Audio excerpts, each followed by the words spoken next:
remember, Rook, when I mentioned another ceremony I must perform at the Memorial Gardens? The time has come. I was hoping you would accompany me again. More grave lighting? No, this would be a more personal visit, whenever you've time.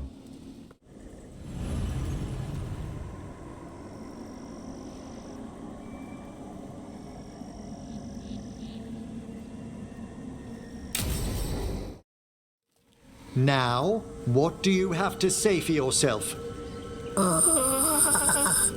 Did I miss something?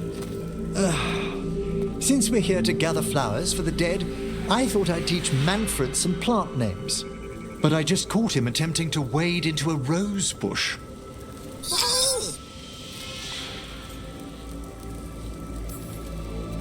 That must have been frustrating.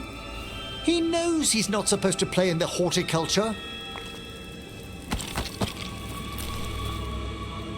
Oh, Manfred.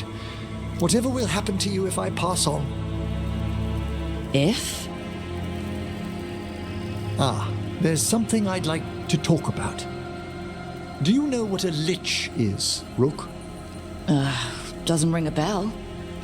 A lich is a mage transformed into one of the undead while retaining their true, original consciousness. The idea fascinated me when I was younger. For years, I researched and experimented, spoke with spirits and mages. Then, eventually, I found them. Who? The Lich Lords of the Grand Necropolis. Necromancers before me who'd transformed themselves into true living dead.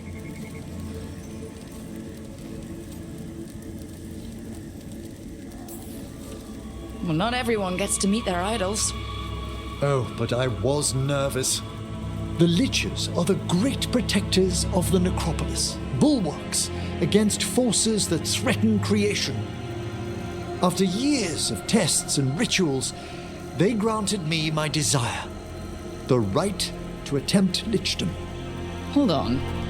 If you become a lich, then all this flirting we've been doing... I should hate to lose your company while I'm still mortal. What would you being a lich be like? A vast leap. Flesh cast aside for bone, returned immortal for all time.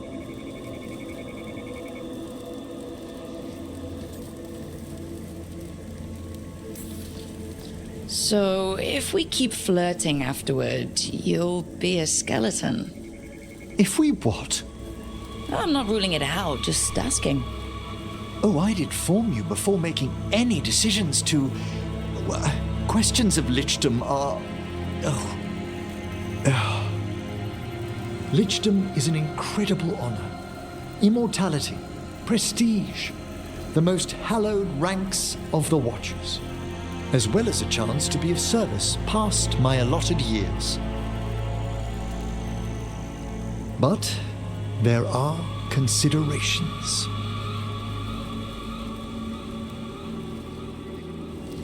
Come, we have flowers to gather for the dead.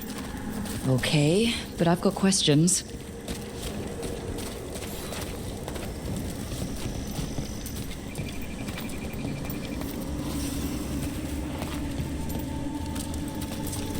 Blue creepvine. This will do nicely. Emmrich, aren't most undead just random spirits inside corpses? Liches are different. It wouldn't be a spirit acting in my name. My true consciousness would be housed in my departed flesh. How?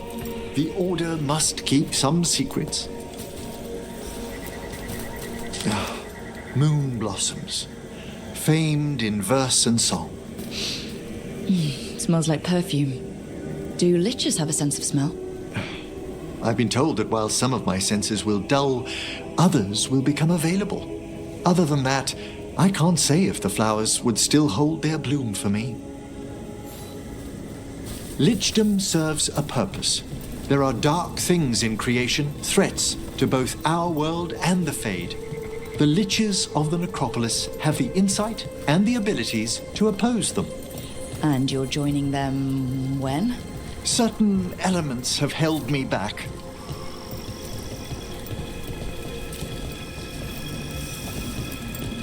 There's no ready instructions for lichdom. The steps must be discovered on one's own over years to be fully understood. Does the spell to become a lich kill you, or do you have to... No, mercifully, that falls to another watcher.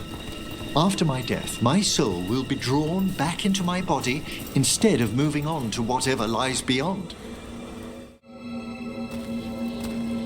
So, what's holding you back from lichdom?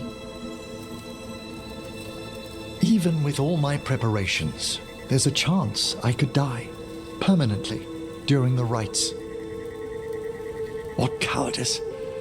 A promise of immortality, an end to all my fears, and the final veil stays my hand.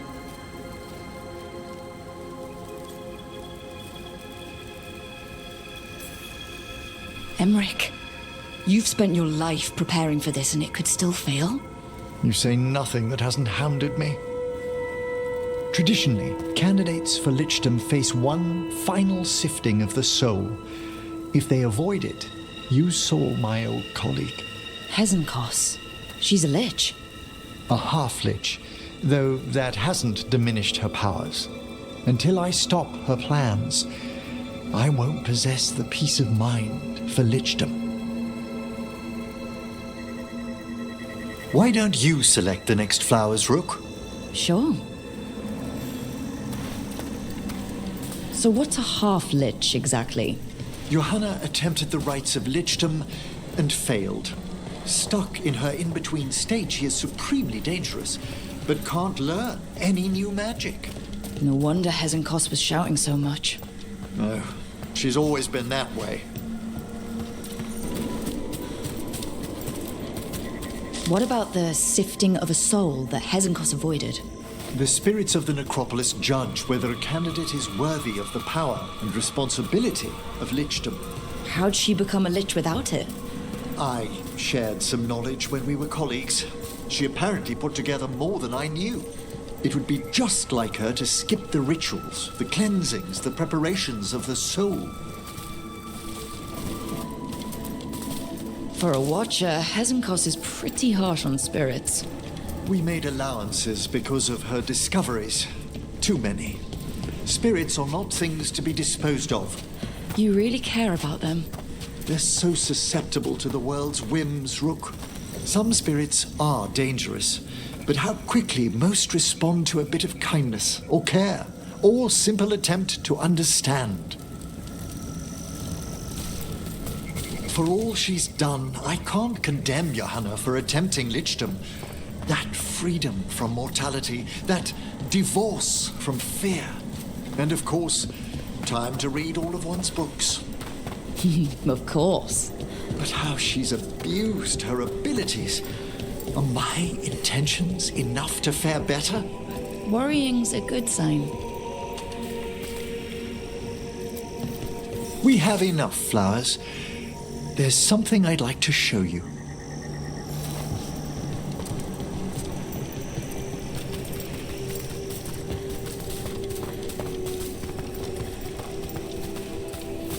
Here we are.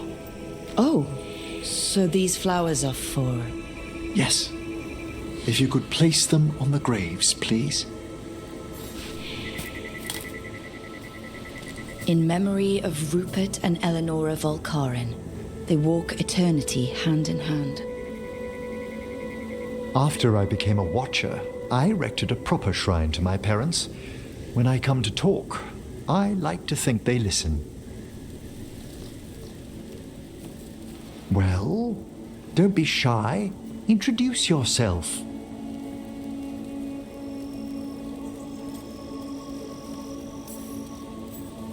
Rook, it's a pleasure. Do you remember your parents? Some memories are bright.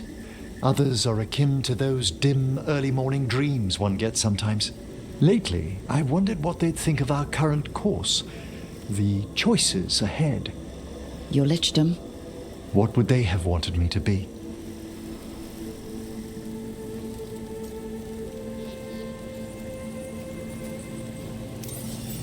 happy with someone who cares for you.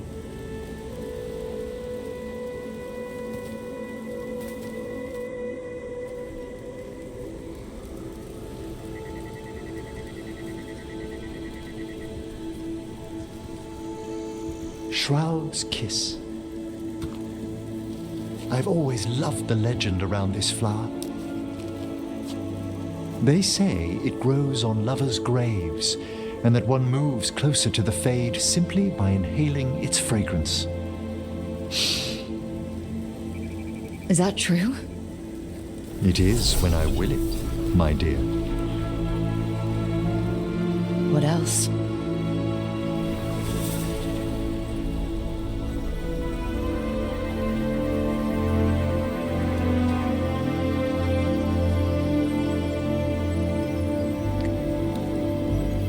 What a day of unexpected splendor.